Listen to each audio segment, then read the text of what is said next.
Dr. MacArthur, does Scripture allow for women eldership? This seems to be the direction of some churches today. Absolutely and unequivocally not.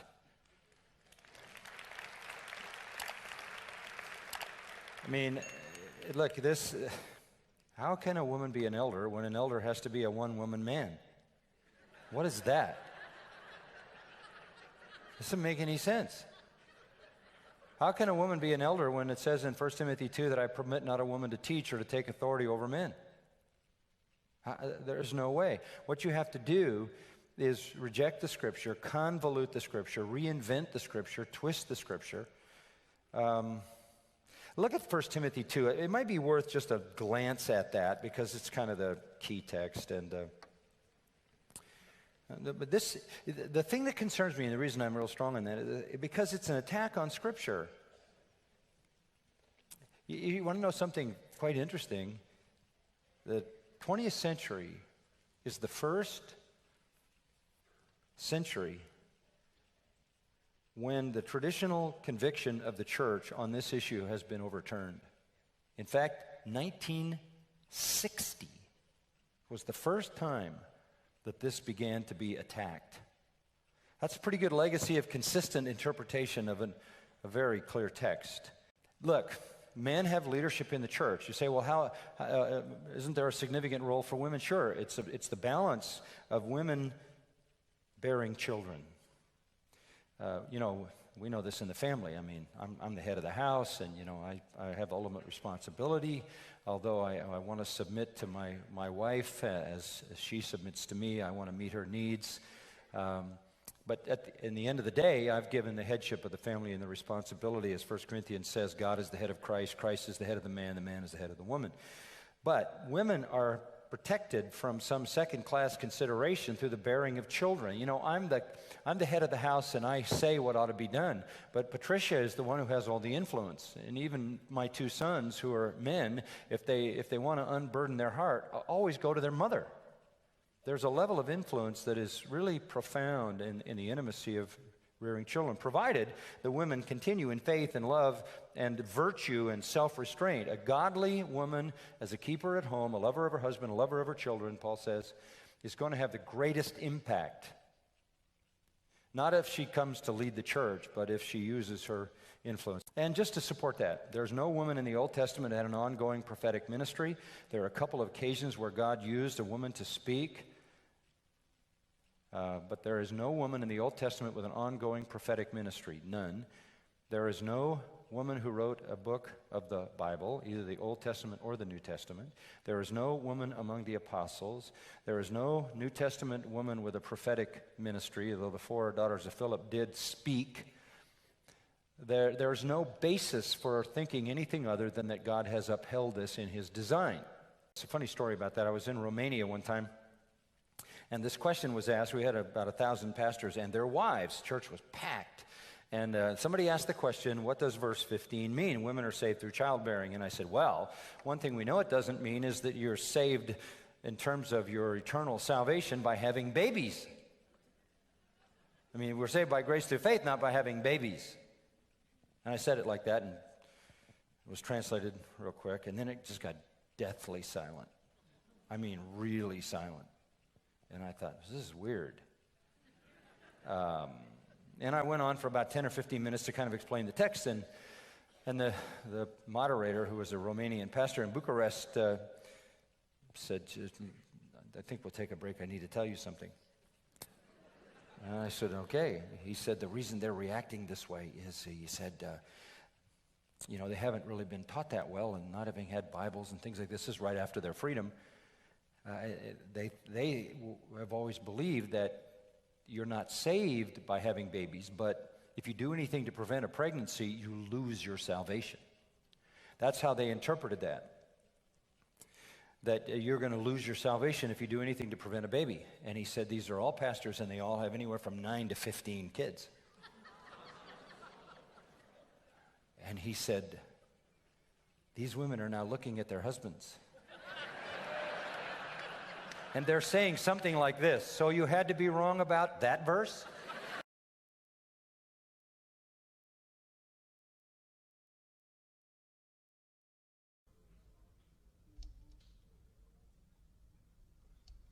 Satan, we're gonna tear your kingdom down. Oh Lord. Satan, we're gonna tear your kingdom down. Oh, you've been your kingdom all over. And that's all right, Satan. Yeah, your kingdom down. See, I heard the mothers are gonna pray your kingdom down. Any mothers out there praying? The mothers gonna pray it down.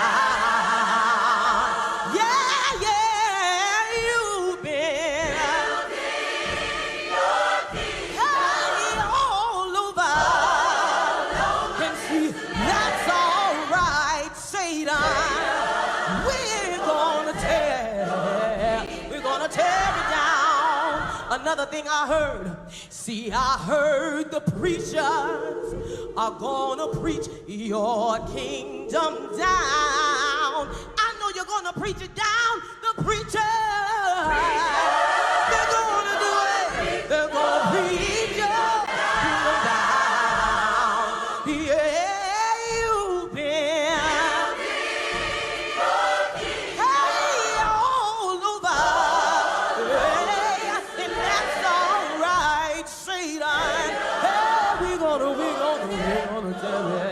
We're gonna tear it down. Satan, we're gonna tear your kingdom down. This is your last warning, Satan. Satan, we're gonna tear it down. Yeah, you've been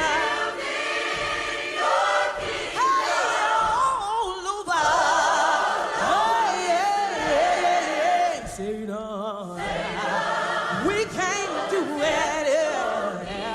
We're gonna tear it down. Satan, we're gonna tear it down. Hey, Satan, we can't do it. Tear it down. Hey, yeah. Tear it down.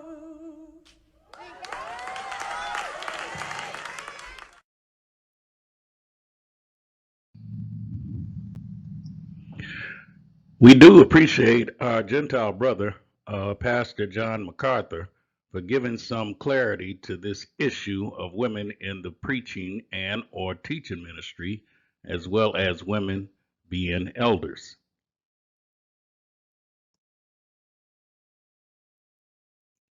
So now we take a look at 1 Timothy, the 2nd chapter, verse 9 to 15.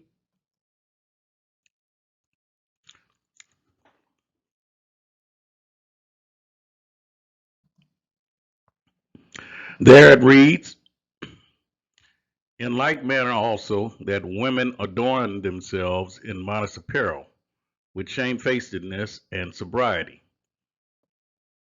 not with braided hair, or gold, or pearls, or costly array, but which becometh women professing godliness with good works. Let the women learn in silence with all subjection. But I suffer not a woman to teach, nor to usurp authority over the man, but to be in silence. For Adam was first formed, then Eve. And Adam was not deceived, but the woman being deceived was in the transgression. Notwithstanding, she shall be saved in childbearing, if they continue in faith and charity and holiness with sobriety.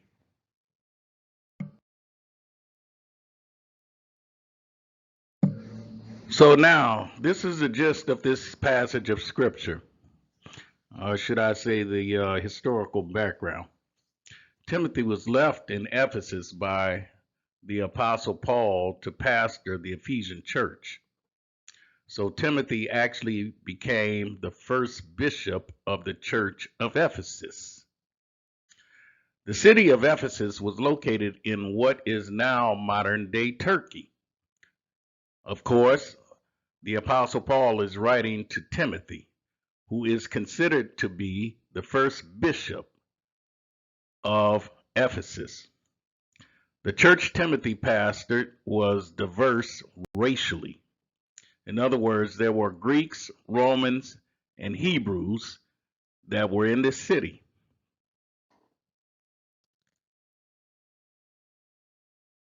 Acts the 16th chapter, verse 1 to 3.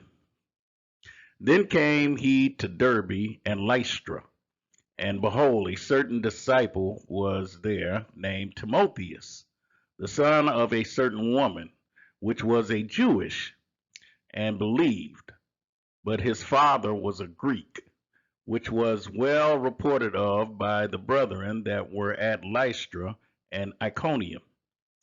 Him would Paul have to go forth with him, and took and circumcised him because of the Jews which were in those quarters, for they knew all that his father was a Greek.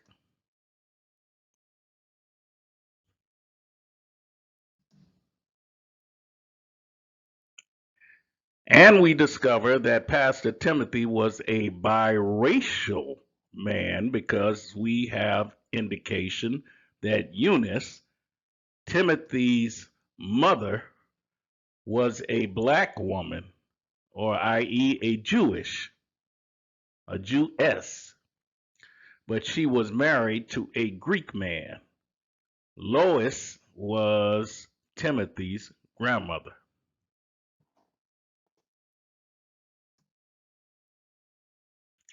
So why the specific language of this text, i.e., but his father was a Greek?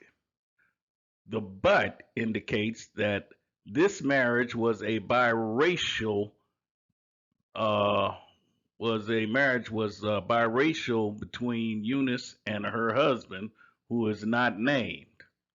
This was an issue because Paul felt that it was necessary to circumcise Timothy because the Hebrews knew his father was a Greek.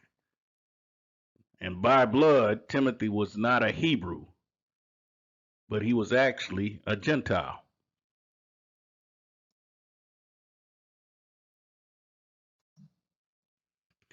As we seek to get the sense and meaning of these passages of Scripture, we look at several words in the text. The first word is the Greek word aidos or aidois. The English word shamefacedness is used to translate the Greek word aidois, which means bashful or reverence or even modesty. It describes the act of showing honor or reverence towards others.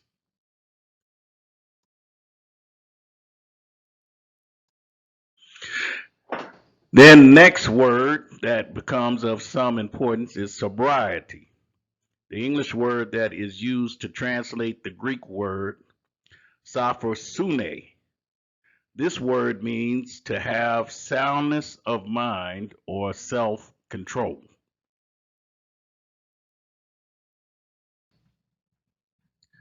Now, this is a Greek word that has been incorporated into the philosophical language, specifically the philosopher Epicurus, who believed that pleasure and luxury should be in moderation. This was the favorite saying of the Epicureans. Their saying was sophrosune, which means all things in moderation. This pretty much captured the idea of being modest.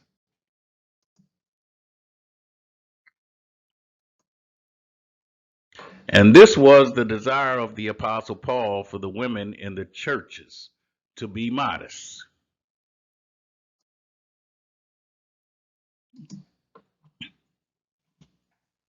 Now, we have these Greek words here. First one is plegma or plegmatos or tu pleku. All these words describe the plaiting of the hair. And what ancient race of women majored heavily in the plaiting of the hair? The plaiting of the hair is not a particular style for Europeans or Caucasian women. So what race of women always plaited their hair in various hairstyles?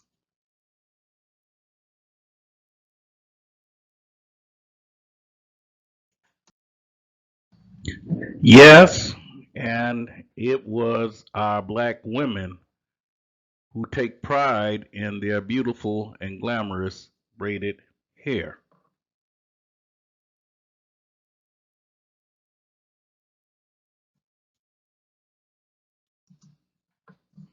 So it is not a stretch to conclude that the apostle was referring to the Hebrew women that were a part of the church, and that the Hebrew women were being influenced by the paganism in the Ephesian church.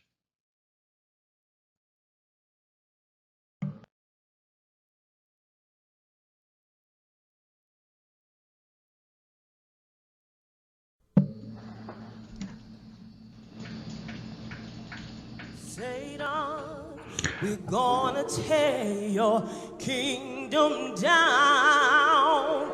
So we move on to our next slide presentation.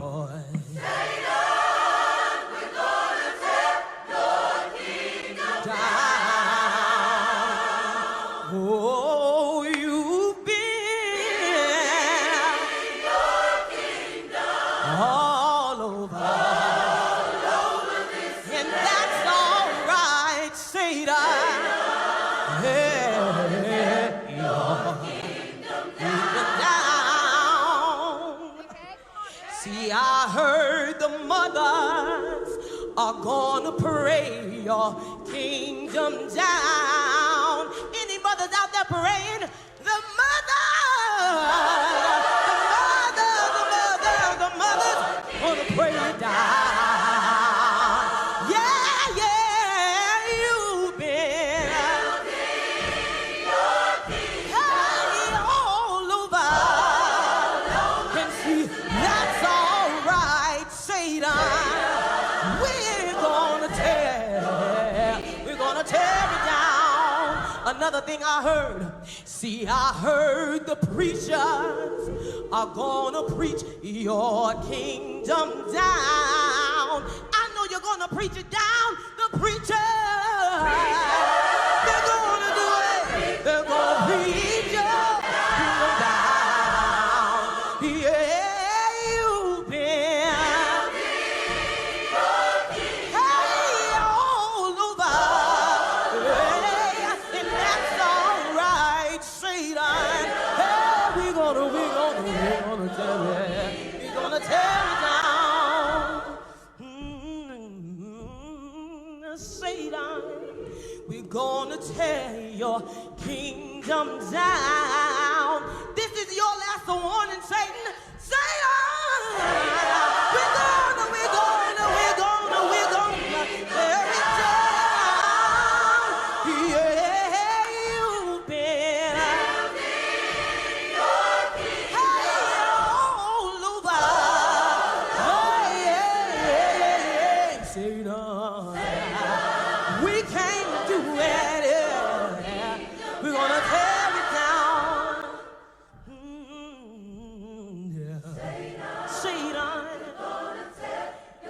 We're gonna tear it down. Hey,